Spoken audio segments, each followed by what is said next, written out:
is Emily Ballmaier, and today I will be talking about fostering authentic relationships through storytelling and community.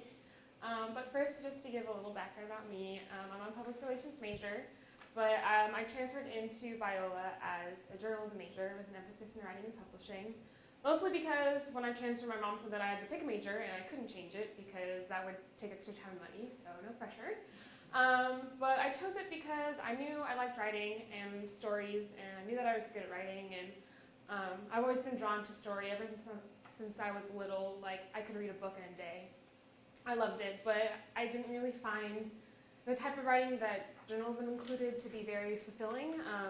Newspaper writing wasn't really for me, and so I knew I didn't want to continue that way, but I had a friend who was a PR major, and I really didn't know what public relations was, but I knew that I liked social media and that they kind of connected, and so after talking with Dr. Kim, I changed, and it was the best decision I've ever made because I didn't know it then, but it was pushing me on this path of this is what you're going to do, and you're going to love it. So just to jump right in, the first thing I want to talk about is story. We all have stories. Story is an integral part of who we are. We're all living our own story. And we're each dying to communicate these stories in a way that are meaningful and beautiful. And we're trying to connect them with other people because we want to share our story. And we want these connections because we need relationships. People are important, and the relationships that we build with one another are essential for us to flourish and thrive in our daily lives. I need people. I need deeper connections. I don't want to know just what you do. I want to know who you are. And I think we all have that longing within us to not only have these relationships, but have them on a deeper level so that we can share our stories with one another. Because most importantly, we want to be heard.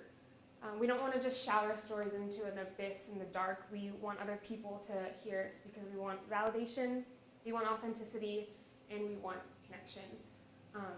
I know that I need to be listened to, and I know others do as well. Just at work, I get thank yous from people just saying, thanks for listening, or like, thanks for asking me how my day was, and I realized how important it is, and that might be the most important thing, is to just take the time to listen to others. And I've kind of discovered that God has like given me this gift of listening, and I think that's really important.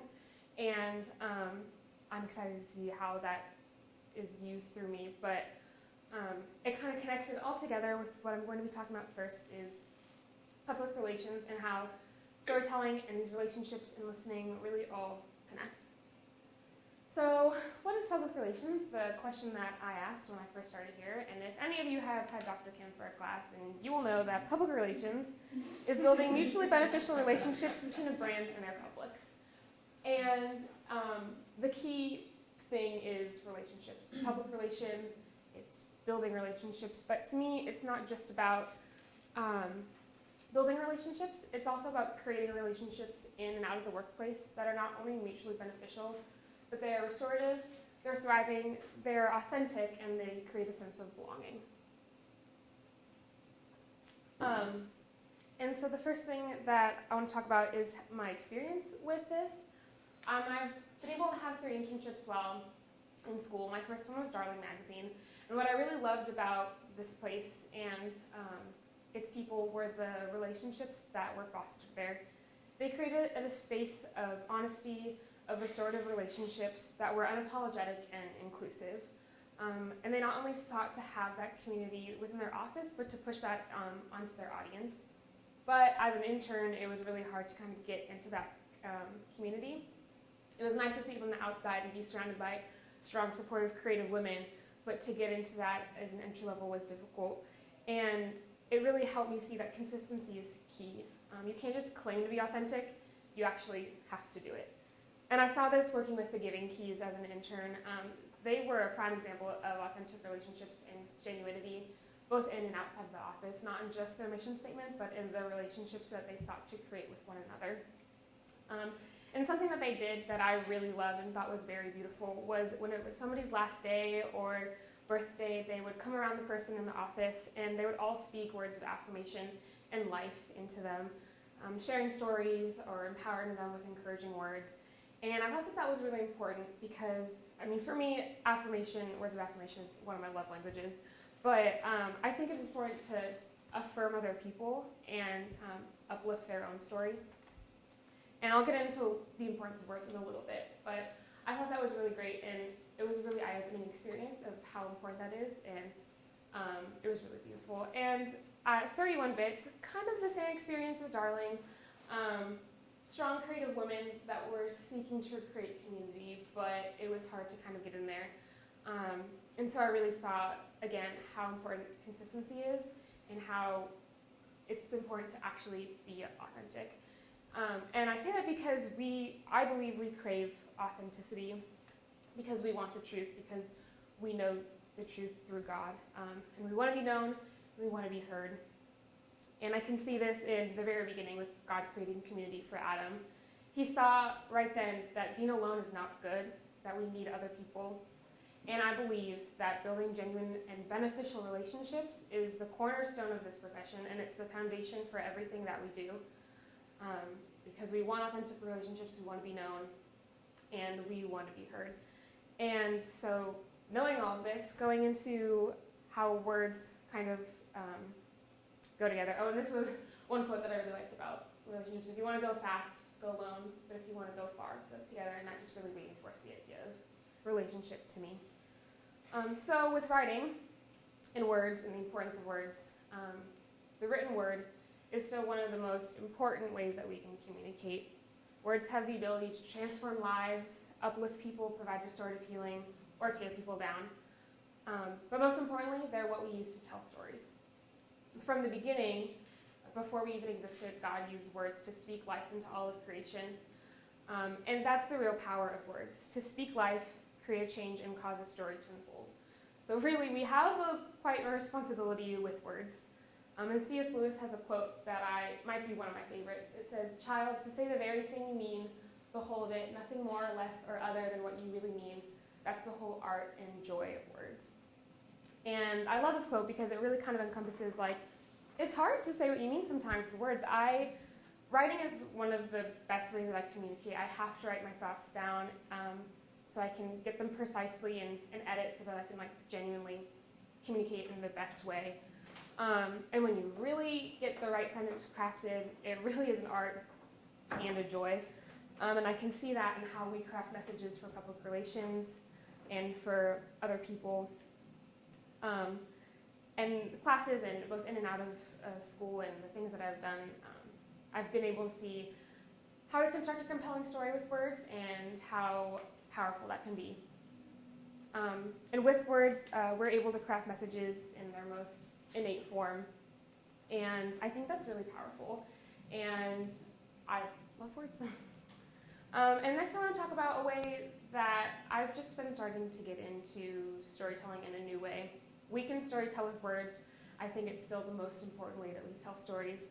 But with photography, we can tell stories that are visible and tangible. We can hold them in our hands.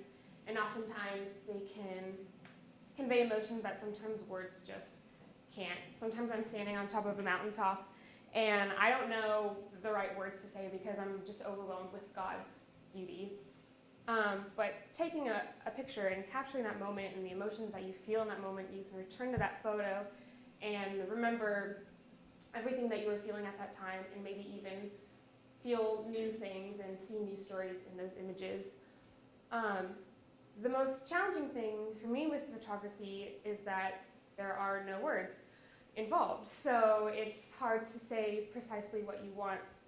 And so what I really found challenging but also really good is trying to find a way to tell stories with images that create meaning and beauty in our telling story in a way that is both compelling, creative, and original, which is pretty hard to do actually. And I'm excited to keep pushing forward to move to see what that actually looks like to create an image that can tell a story and that can communicate that with others.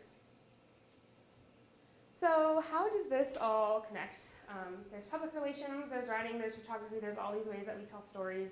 We want to tell stories, we want to be heard, and we want deeper relationships. And there's a quote that I found I honestly don't remember where. I took a screenshot of it on my computer. I was doing a class project, and this really stuck out to me. It said, what affects our world affects our businesses, because people are our business. And we can't pay lip service to building relationships if we're only willing to do that as long as it's convenient and comfortable. And I love this because it really just kind of encompasses everything that public relations is. People are our business. It's in the name. We're dealing with the public and we're building relationships with them, and that's the business. But we can't just pay lip service to these relationships. Lip service is inauthentic. It's not genuine, and it's not true, and it's not actually striving to build deeper connections with anybody. And when it says if we're only willing to do that as long as it's convenient and comfortable, relationships are hardly ever convenient, and lots of times they can be very uncomfortable. And I love this quote because it pushes you to dig deeper, to not just pay lip service, but strive after those relationships even when it's not convenient for you, and even when it's not comfortable, because that's who God calls us to be, and we know deep down that that's actually what we really want. So now what, knowing everything about story and relationships, what it is that I want to do, I don't know exactly what I want to be when I grow up yet, but Biola has taught me a lot about what it looks like to think biblically about everything, how to craft a compelling story, and do so in a place where there is true community between students and professors.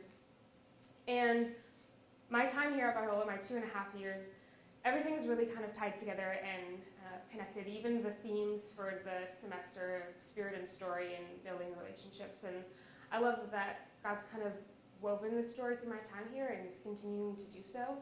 And I can't wait to see where that takes me. I just know that I want to create meaning and beauty in stories, and I want to build lasting relationships, and I want to help other people do that as well. And I am really just thrilled to see where that takes me. I don't know yet. The future used to scare me, but when I know who holds it, it's pretty comforting. He already knows where my story's gone, and he knows where yours is